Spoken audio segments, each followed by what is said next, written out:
pray. It's no music, no nothing, just inside speakers that people can hear the prayers, and that's it. So nobody outside will hear that. The other thing is, on this lot, the west side of the lot, is a subdivision called Millwood Farms. There are about 96 homes or 100 plus homes. I'm one of the residents of that, and I'm also on the board member of Millwood Farms. If approved and everything, as a citizen, as a good citizen and good neighborhood, we're gonna allow the neighborhood north of us, which is the Edenbrook, and the west of us, which is Millwood Farm, to use our facilities for swimming, because both of these facilities are not swim and tennis.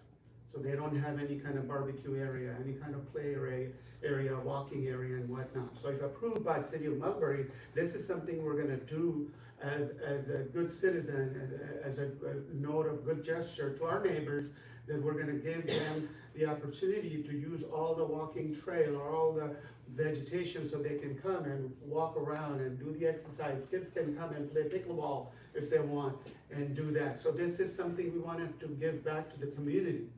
And the answer to that is yes, it's a small place and it's a very complicated lot, but at the same time, look at the good on it is we're not gonna develop this 100%. It's gonna be all vegetation. People can walk around, kids can see the stream going, they can cross the bridge where the water's flowing and all those things. So these are the things that we are envisioning to give back to the community. And again, just like we mentioned on the first hearing, that our community is open for anybody, whether they're Muslim, not Muslim, it's non-denominational. Anybody can come, walk in and see what we do. Don't just think about what's going on inside. Come on, walk in. Nobody's gonna do anything, just come on, walk in and see what's going on. We wanna be open about it and just let them know that we're just a regular citizen of Mulberry, tax-paying, and we're just doing whatever we need to do as a law-abiding citizens. That's it. Thank you, sir. Thank you.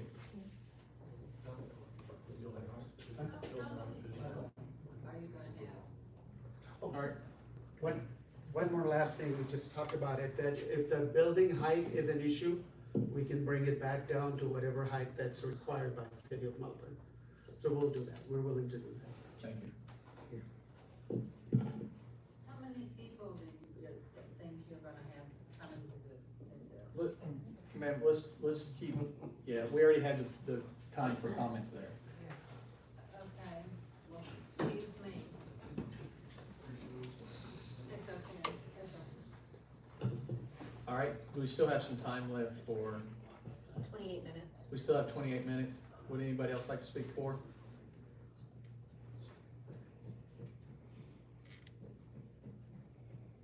One point. Well, are you speaking for, sir? No. Okay. I'd say you can. Okay, All right, so does anyone else have anything to say for?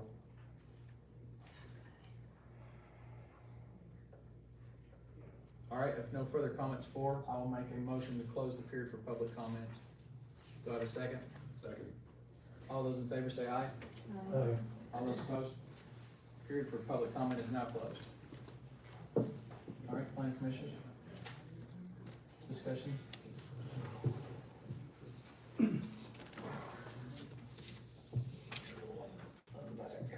So, I think the thing that I'll say, I don't really, like, I'm gonna comment on discussion on like the traffic piece of that, because we didn't see the traffic study. So I do think that's something staff and council can review. But just pertaining to the variance for the landscape buffer reduction, the neighborhood, I believe it's even more there, that is right up against that part of the property. they aren't large lots. And so I think that it would be a significant impact to the property owners there if we were to reduce the landscape buffer requirements from 50 to 30 for that variance. That's, I think, the thing that really stands out there, in addition to the variance for building height, because that's also going to directly impact those properties, those property owners, is really the things that stand out to me.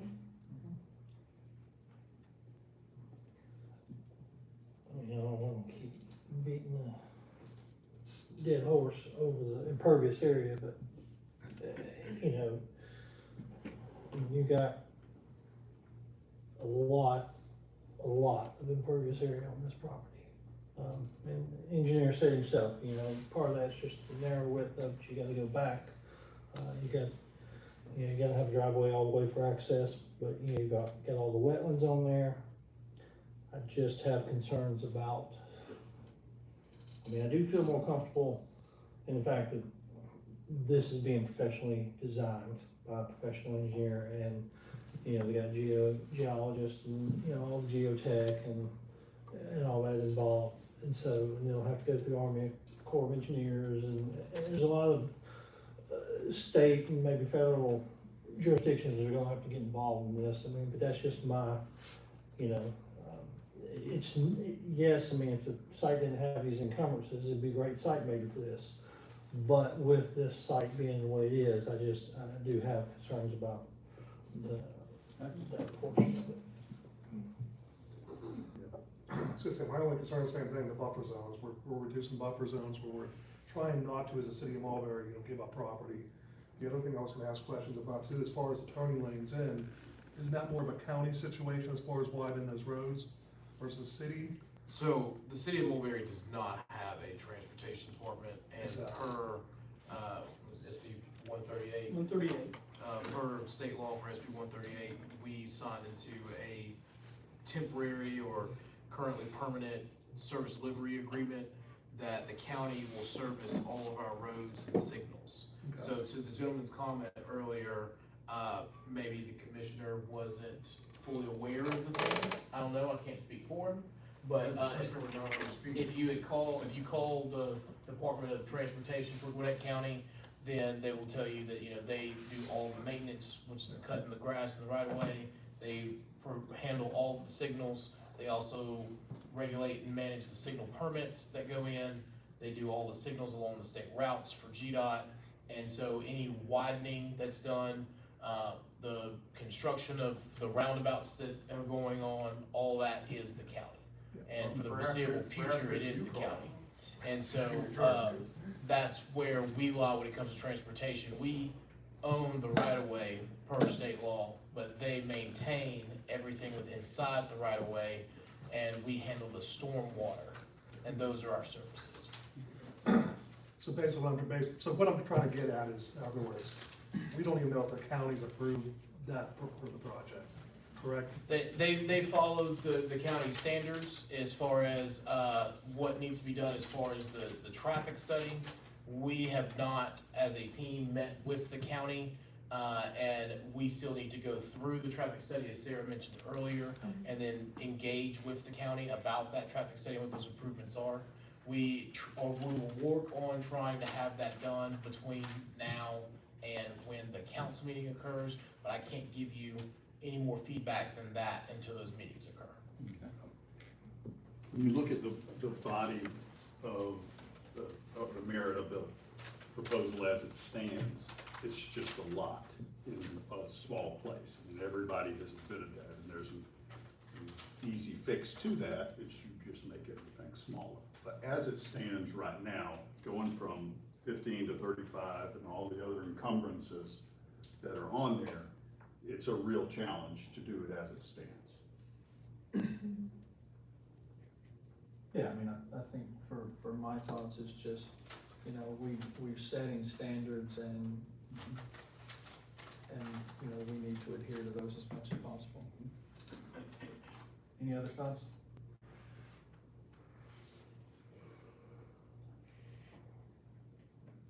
All All right, can I get a motion? I can do it if you got it written up for me.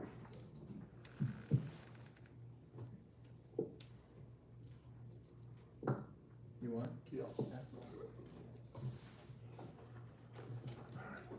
Which one is it? All right, I'm gonna make a motion to deny case number SUP-2026.06.1417. Applicant Eric Harris, owner Buford Islamic Center Incorporated. Requested special use permit for RA 200 zone property located at 3100 Hamilton Mill Road, Gwinnett County tax parcel 1001068 for the place of assembly use with concurrent variances. Do I get a second? I'll say. Can we get a second? I'll second. All right, all those in favor, say aye. All those opposed?